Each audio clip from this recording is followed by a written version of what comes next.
Hello everyone, Churyumov-Gerasimenko was the comet visited by Rosetta. The failed spacecraft was perhaps the most ambitious mission of the European Space Agency. In fact, it seemed to be a response to some of NASA's impressive missions. This mission allowed us to see an object from the Kuiper belt or the asteroid belt beyond Neptune up close for the first time. Additionally, Rosetta's interaction with materials on the comet's surface was groundbreaking. These discoveries provided us with insights into the farthest reaches of our solar system, how this system formed, and, most importantly, how comets contributed to life on Earth. However, not everything went as planned in this mission's descent phase. Philae was supposed to conduct scientific experiments on the comet's surface for 5 months, but this couldn't be achieved. What went wrong? The comet, named 67P, wasn't originally from the Kuiper belt. Its orbit didn't extend beyond Jupiter. This means 67P originated within Neptune's orbit. The Rosetta mission was launched on March 2, 2004, by the Ariane 5 rocket of the European Space Agency. Originally, the launch date was planned for January 12, 2003, and the mission's target was quite different. However, the Ariane 5 rocket program faced a major failure a few months before the planned launch date during another mission. This led to the cancellation of all launches until the issue was resolved.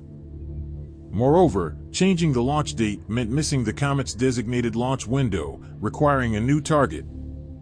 Thus, due to its ideal position in orbit, the European Space Agency chose 67P, and the launch was successful. When the Rosetta spacecraft arrived in space, it embarked on a 7-year journey toward the comet.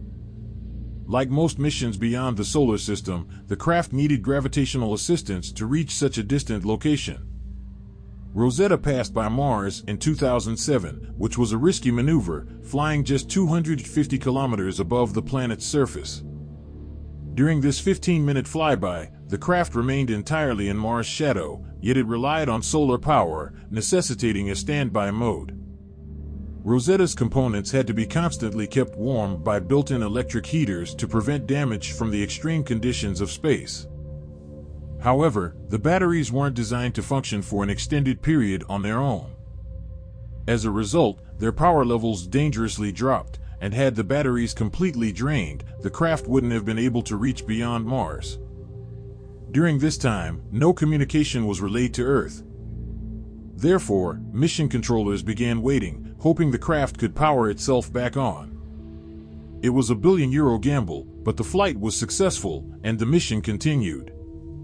In fact, during this time, Rosetta managed to capture some photographs of Mars.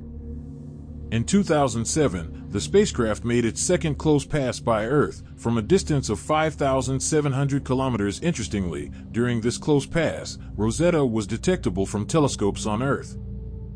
At that time, it was speculated that the craft's close pass might have been with an asteroid, potentially colliding with Earth due to increased speed from the close encounter.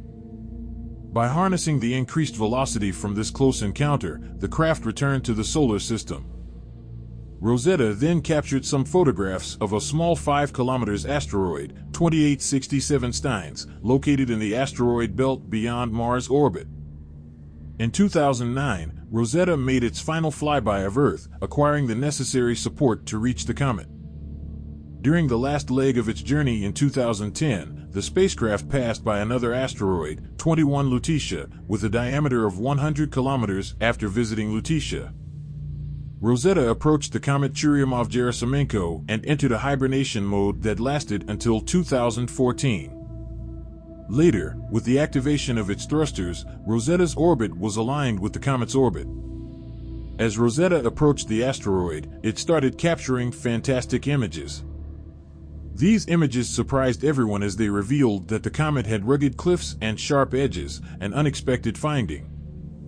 However, upon seeing these images, scientists began pondering how they could land on such a surface.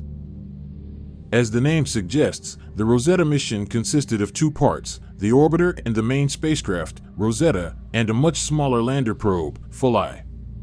The scientists managing the project wanted Philae to land on the comet's surface to closely examine the materials that constituted the comet. However, due to the risk of the craft landing upside down during descent, this mission couldn't be accomplished. After Rosetta entered orbit around the comet, its first task was to map the surface to find an ideal landing area. Besides the comet's non-spherical structure, another crucial aspect was the amount of gas emitted from the surface. Some parts of comets are highly active, especially when they approach the Sun, emitting a significant amount of water into space, forming the unique coma and tail, defining features of a comet. Landing in an area where gases were emitted would have been very dangerous for Philae, so a less active region was chosen. Consequently, on November 12, 2014, Philae detached from Rosetta's main spacecraft and began a very slow descent towards this section of the comet. The speed of the comet was only 1 meter per second. Therefore, the craft was equipped with 2 harpoons to anchor itself upon impact, preventing it from bouncing off. To better understand this, imagine standing on the surface of this celestial body. If you jumped, you wouldn't land back because the gravity there wouldn't be strong enough to pull you back. Officials were quite anxious during Philae's descent because there were many variables, such as the shape of the object, gas emission, and debris orbiting the comet that could affect the landing. However, Philae finally touched down and sent a landing signal to Earth. The mission control team was delighted by this news. Yet, they weren't aware that the worst-case scenario had unfolded. Yes, the harpoons intended for deployment didn't fire. This was only noticed when commands were sent for the craft to begin its scientific experiments. In reality, it was floating in space at that moment. Scientists faced a moment of confusion until they realized that the craft hadn't completely stopped and was still in the process of stabilizing. Luckily, the bouncing speed was only 38 centimeters per second. This meant that the lander ascended only 1 kilometer from the surface and eventually descended again. Over a span of 2 hours, the craft bounced 3 times and finally came to a halt. However, unfortunately, it was quite far from its initial landing site and in an unfavorable position, away from sunlight. This meant the solar panels wouldn't receive light, rapidly depleting the device's power. On the other hand, researchers believed that Philae still had the capacity to collect some valuable scientific data. Therefore, they immediately began efforts to gather as much scientific data as possible before the batteries ran out. The mission, which was estimated to last around 5 months, had been reduced to less than 60 hours. By November 14th, the batteries were drained and communication was lost. Yet, surprisingly, in June 2015, as the comet approached the Sun, the small Philae lander managed to reboot, sending a signal to Rosetta. Though intermittent, the lander was able to conduct one final scientific experiment called the Concert Radar Experiment. As the comet approached the Sun, it became more active. Initially emitting only 500 grams of dust and water per second, it was now emitting 300 kilograms of gas per second, indicating that Rosetta needed to move away. On July 9th, Philae transmitted its last signal before falling silent indefinitely. Scientists at the European Space Agency couldn't locate Philae's final resting place until September. It was crucial to understand where Philae had ended up because it was necessary to contextualize the scientific data it had gathered. What did Philae discover while on the surface? Did it make good use of those 60 hours? Let's answer these questions about Rosetta's accomplishments. Reaching the comet was a significant achievement for scientists because nothing in the solar system examined closely resembled 67P. Its longest point was about 5 kilometers with 2 lobes connected by a narrow piece of material. This was quite unusual, yet fascinating. Additionally, unlike many asteroids, the surface of this comet was notably diverse. During the mission, it was discovered that the surface of this comet was quite changeable. When closely examined, the section connecting the 2 lobes appeared to be under mechanical stress. Scientists observed broken lines within the rocks, indicating that these fractures penetrated up to 500 meters below the surface. Models based on these fractures throughout the neck area were used to understand the depth of these fractures within the comet. Moreover, it seemed that as the comet rotated around its axis, the 2 lobes were moving apart and the neck region was becoming thinner. Apart from mechanical stress, observations revealed occasional movements of rocks of up to 100 meters in size due to the surface's variability, suggesting that the comet was quite fragile and porous, which was previously unknown. Alongside the broken lines, layers of the comet were visible, indicating gradual formation over time during its evolution. Despite its fragility, the surface of the comet was much harder than expected. Scientists had anticipated Philae's initial landing site to be as soft as snow, but found it to be a solid area covered with a thin layer of dust and believed to be solid ice. However, when Philae attempted to collect a surface sample, it encountered difficulties due to its strange position and therefore couldn't drill. Nevertheless, readings were obtained by examining the materials covering Philae post-bouncing incidents. 16 different organic compounds were found in the surface material, 4 of which hadn't been previously detected in a comet. While these compounds didn't directly indicate life, they're crucial for organic-based life. Meanwhile, Rosetta managed to capture some dust particles ejected from the comet's surface, obtaining some samples. One of the most impressive visuals was a video showing dust particles and cosmic rays scattered in all directions, revealing the night side of the comet. This allowed for unique captures due to the camera's exposure.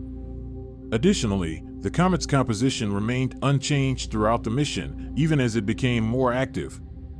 The composition primarily comprised complex organic carbonaceous material mixed with sodium, magnesium, aluminum, silicon, calcium, and iron. Yet, the presence of hydrogen and oxygen set the comet's materials apart from asteroids, suggesting that comets were heated longer than asteroids. This provides insights into the composition of materials that form our solar system and possibly even the molecular cloud from which the Sun was born. The unexpected presence of oxygen was intriguing, given its reactivity, often forming H2O in the presence of hydrogen. Furthermore, carbon and hydrogen were also detected in the comet's thin atmosphere.